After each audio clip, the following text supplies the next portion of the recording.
in terms of new allegations? Well, I think what I just referenced, the reports had additional allegations. They had more information. So you're saying the initial reports were 2 former wives accused him of violence, both physical and verbal abuse, was not sufficient for him to say that I think he's a man of honor? There were a number of statements from, from the press secretary, from the chief of staff, from others that reflected the Rob Porter that, we've come to know working here for over a year, and the chief of staff for about the last 6 months. But the reports are troubling, and I think the statement from Wednesday night reflects the Rob Porter that we had seen in these news reports and some of these credible allegations. So to be clear, what was so shocking that had changed? He said it was shocking. What was he referring to? Yeah, I think the full nature of the allegations, particularly the images. You said, then, just to answer one more thing, you talked about the fact that there weren't any concerns, you said, that could compromise national security or interfere with operations here at the White House. But we've spoken to one of Porter's ex-wives who told us that she warned the FBI that he could be susceptible to blackmail because of the allegations against him. Well, again, I'm not going to get into the specifics of the investigation itself. I think that's a question for the FBI and others. But this is not our process. This is the process the U.S. government uses across agencies and has existed over numerous administrations. The president's reaction. How did the president? Just Hang the on a president second. talk? Cecilia. Raj, I just want to clarify what you're saying here. Sure. Are you saying that the chief of staff of this White House had no idea that Rob Porter's 2 ex-wives had domestic violence allegations against him when they made those claims to the FBI, that John Kelly did not know that? How is that possible the chief of staff did not know that? Well, again, this is part of an ongoing investigation. We trust the background check process, and the chief of staff does not get detailed updates about what may or may not have been alleged. This is a process. It involves a thorough investigation, and as I went through the process, it involves looking at not just accusations, but denials. Okay, one question. The White House had said yesterday that Porter's decision to leave was a personal one, that he wasn't pressured to do so. So would Rob Porter still be on the job today had he not decided to resign? Well, Rob Porter was terminated yesterday, and his last day, his last day was yesterday. I know he came in earlier today to clear out his stuff. But would he still be on the job? I mean, Sarah Sanders made it Well, very he clear. offered his wasn't pressured to resignation, do so. and it was accepted. Jim. Yes, so in terms of the Chief of Staff's handling of all this, no regrets? Well, I think the second statement that he sent out reflected his thoughts, which is that these allegations are deeply troubling. They are shocking, and I think the first statement reflected, the Rob Porter that we have known. But let me ask you if I could follow up on that, because as you were coming out here yesterday, or Sarah Sanders was coming out here yesterday, you were releasing a statement from Rob Porter saying that he took those photographs. That appears to be an acknowledgement that this abuse took place, that he helped document it.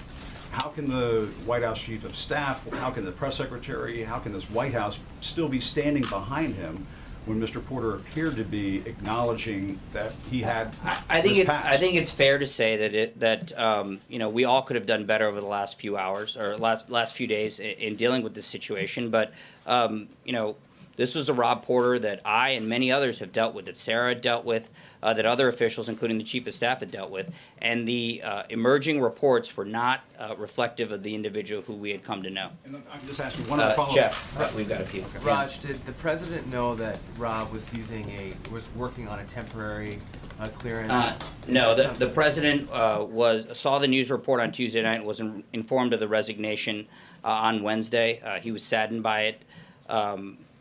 Saddened for all the individuals involved. Over the last year, is that ever something that he was concerned about? He was not informed about the concerned specifics regarding Rob Porter's security clearance. Okay. Yes. What is the White House's reaction to comments made by former White House aide Amorosa on Celebrity Big Brother, where she said, quote, she is haunted by the president's tweets. She described the situation inside the White House as bad and said it is not going to be okay. Not very seriously. Amorosa was fired 3 times on The Apprentice, and this was the 4th time we let her go. She had limited contact with the president while here. She has no contact now. Sorry. Francesca. Thank you, Raj. I wanted to clear up a few things that you said today on this. So first you said that the president wasn't aware of Mr. Porter's security clearance status, but when was the president aware of the allegations of abuse? On Tuesday night when there was a report issued. And then secondly, you have said that Rob Porter was terminated twice in this briefing. Is the White House now saying that Mr. Porter was fired? I just mean the process by which your employment status ends is termination. And then the last thing on that is, you said that there are things that this White House could have done better with respect to this. Could you please detail that? What could the White House have done better? Well, I mean, again, I'm not going to get into a TikTok and all these detailed specifics. I think a lot of individuals were involved with the White House response to this, myself included. I think a lot of us could have done better. Trey. Thanks, Raj. Just clarifying on Francesca's point, and I have 2 questions for you. So Rob Porter was not fired by the Trump administration. No, he resigned and we accepted his resignation. Okay. And if I could follow up on, you said the president was saddened. You've spoken with the president about these allegations this morning. Can you give us a better idea about the concerns that the president had? This is a gentleman who was in the Oval Office, very close to the president, numerous times throughout the first year of this administration. What did the president specifically have to say about these allegations? He was surprised. You know, he, like many of us, did not see that in Rob Porter, did not see what these allegations have brought forward. And so he was surprised by it, he was disheartened by it, and he was saddened by it. Noah. Normally when you hire people, do you wait for the investigation to come back before hiring them? Is the burden of proof not on the people seeking the job to prove that they're qualified and don't have any skeletons in their closet? Or do they just get to come aboard and you wait and see if these what happens with the process tends to be a little bit different with the White House because there's a lot of officials coming in with the new administration and a lot of individuals coming in having interim clearance. And then also, what about women who don't have photographs?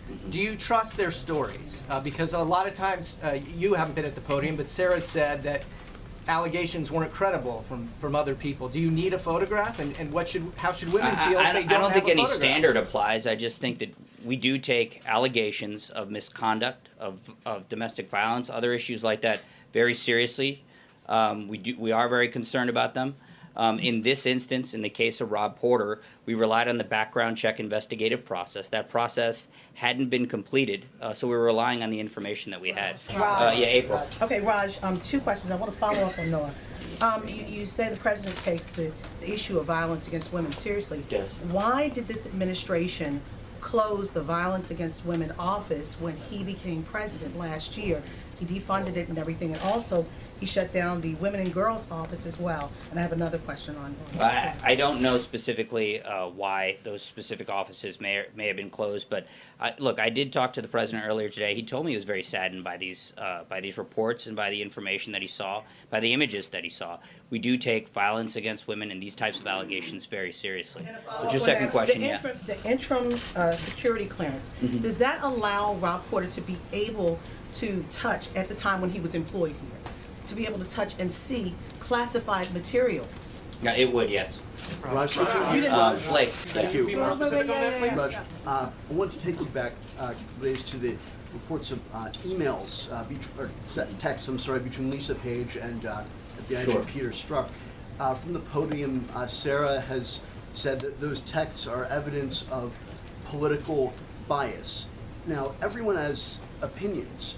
So is the view of the administration that persons who are not fans of the president should not be allowed to investigate him? And also, can you point to any evidence other than the text messages that the investigation was conducted by people who were biased other than these texts? I mean, was there anything in the way the investigation has been conducted? Yeah, look, you bring up an issue that the president and others have talked about within the administration about political bias at the FBI and Department of Justice. And this predates this investigation. There are a number of issues regarding how the Hillary Clinton email investigation was handled by the former FBI director and others in the FBI that have raised questions.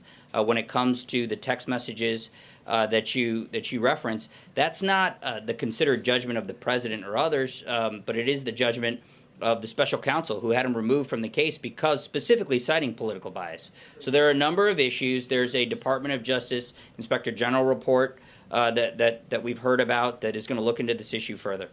Raj, is Vice President Pence or Ivanka Trump willing to meet with Kim Jong-un's sister while they're at the Olympics? There's no meetings planned whatsoever.